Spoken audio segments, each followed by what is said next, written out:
From famines to inquisitions and all of the atrocities in between, we are taking a look at the dark side of history today. Here are the top 10 dark historical moments you wish you could forget. Starting off this list in our number 10 spot, we have the Holodomor. This event was a man-made famine that took place in Ukraine from 1932 to 1933 and was orchestrated by the Soviet government under the leadership of Joseph Stalin. It was a deliberate policy to force Ukrainian farmers to give up their crops to the Soviet government in exchange for fixed prices that were often below market rates. Stalin intended to break the resistance of the Ukrainian peasantry to Soviet collectivization and to suppress Ukrainian nationalism. As a result, an estimated 3 to 7.5 million Ukrainians died from starvation during the famine. Despite the scale of the tragedy, the Soviet government denied that the famine was happening and prevented food aid from reaching Ukraine. This event is considered by many to be an intentional slaying, as it targeted the Ukrainian people specifically and was carried out with the intention of causing mass death. It is a tragic example of the devastating consequences of totalitarianism and government control over food supplies. In our number 9 spot today, we have the Spanish Inquisition. The Spanish Inquisition was a campaign launched by the Spanish government in the late 15th century to eliminate heresy in Spain. The Inquisition was established to root out converts to Christianity who were secretly practicing their original faith, as well as to identify and punish Jewish people who had converted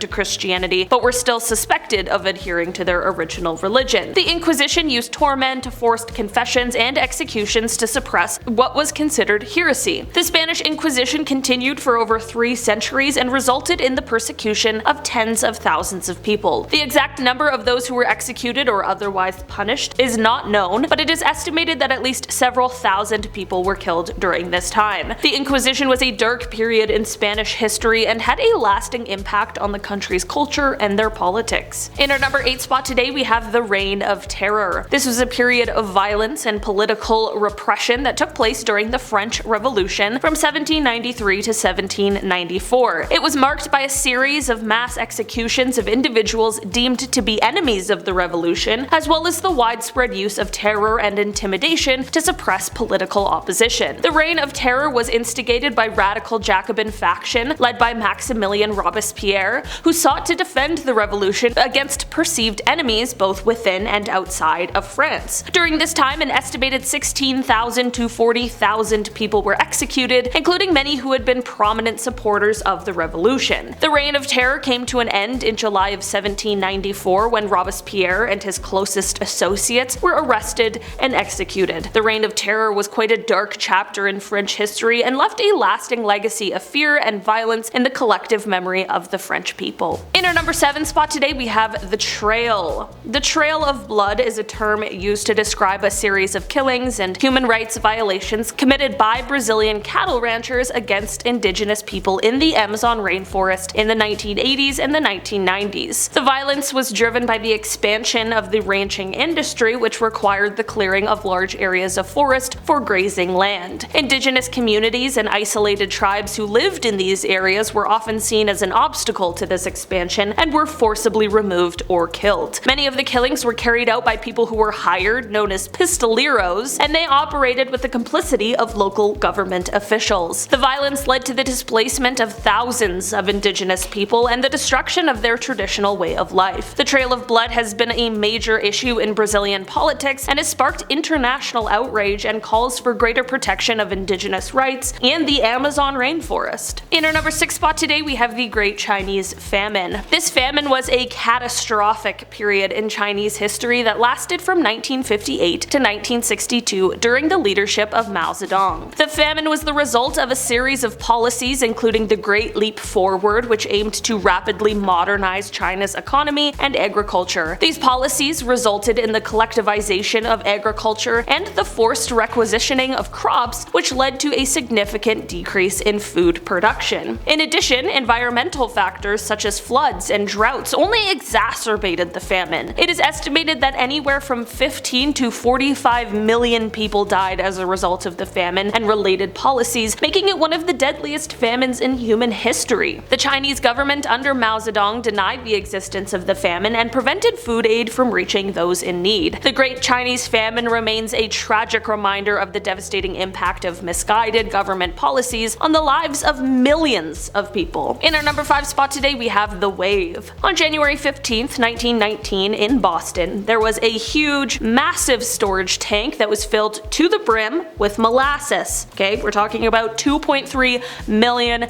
gallons of this stuff sitting in this tank, and on that day, the tank broke and set a 15-foot tall wave of sticky, gooey syrup flowing throughout the city. I panic when I have like a tablespoon of that stuff because it's so sticky and goopy. I can't imagine the sight of 2.3 million gallons coming crashing down. Someone wrote about how the molasses wave hit houses in the area, saying that they, quote, seemed to cringe up as though they were made of pasteboard. While this story sounds like really silly and wacky, oh my gosh, it's molasses, it was actually very deadly. Not only did the wave trap and then kill most of the laborers that were nearby, but there were others in the area who lost their lives as well. In the end, it is estimated that about 150 people were injured in this accident, and 21 people lost their lives. It is estimated that on the day of the accident, the molasses was moving at about 35 miles per hour. That would be genuinely terrifying.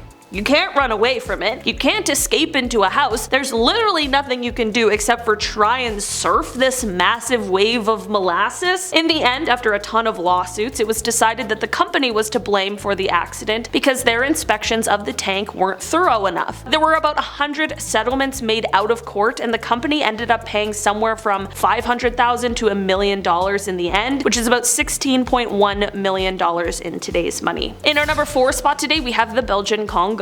This was a period of colonial rule by Belgium in the Congo from 1885 to 1960. During this time, the Belgian government exploited the natural resources of the Congo, particularly rubber, ivory, and minerals, through the use of forced labor and brutal violence. Congolese people were forced to work long hours under harsh conditions, and they were punished severely if they failed to meet production quotas. The Belgian government also used violent repression to maintain control over the Congolese people, with estimates of millions of Congolese deaths during this period. The Congo's wealth was exploited for the benefit of the Belgian colonizers and the international economy, with little to no benefit to the Congolese people. The exploitation and violence of the Belgian Congo has had a lasting impact on the country and its people, and the scars of the period are still felt today. In our number 3 spot today, we have St. Brice's Day. St. Brice's Day was a dark event that occurred in England on November 13th, 1002, when King Ethelred the Unready ordered the slaying of all Danes living in England. The order was given in response to Viking raids on England, and it resulted in the deaths of thousands of people. The massacre was particularly brutal as people were killed in their homes and churches, and many were burned alive. The Danes had been living in England for generations, and many had converted to Christianity and were assimilated into English society, and the massacre had a very significant impact on Anglo-Danish relations, and it led to a long period of conflict between England and Denmark. In our number 2 spot today, we have the Partition of India. The Partition of India was a major event that occurred in 1947, resulting in the division of British India into 2 separate countries, India and Pakistan. The partition was based on religious lines, with India being predominantly Hindu and Pakistan being predominantly Muslim. The decision to divide the country was made by the British government, and it led to widespread violence, displacement, and loss of life. Millions of people were forced to leave their homes and move to the other side of the border, leading to one of the largest mass migrations in human history. Estimates of the death toll range from 200,000 to 2 million people. The partition also created long-standing tensions between India and Pakistan, including disputes over territory, resources, and religious identity. The legacy of the partition continues to shape politics and society in South Asia today. And finally, in our number 1 spot, we have the year 536. For this one, we are taking it pretty far back, all the way to year 536, because this is widely regarded as the worst year to have been alive. In modern times, a lot of our terrible things that have happened and terrible times we have lived through have been because of the things that we as humans do,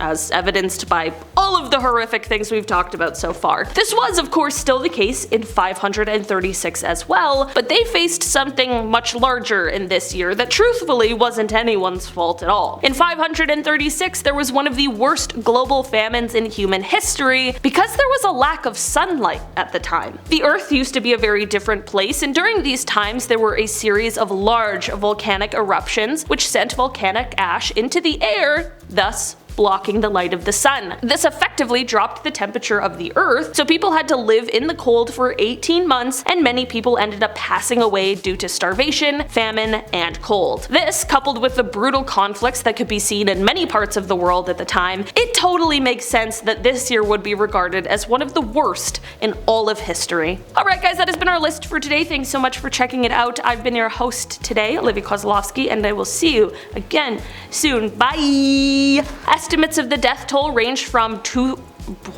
Estimates of the death 1002. That's so weird to say. I don't know why, like that looks like a fake date. Sorry editor, love you so much. You're looking at how to pronounce the name of this king of England. Ethelred. Ethelred. Holodomor. Holodomor. Holodomor. I don't fucking know. And the Spanish Inquisition is not funny either.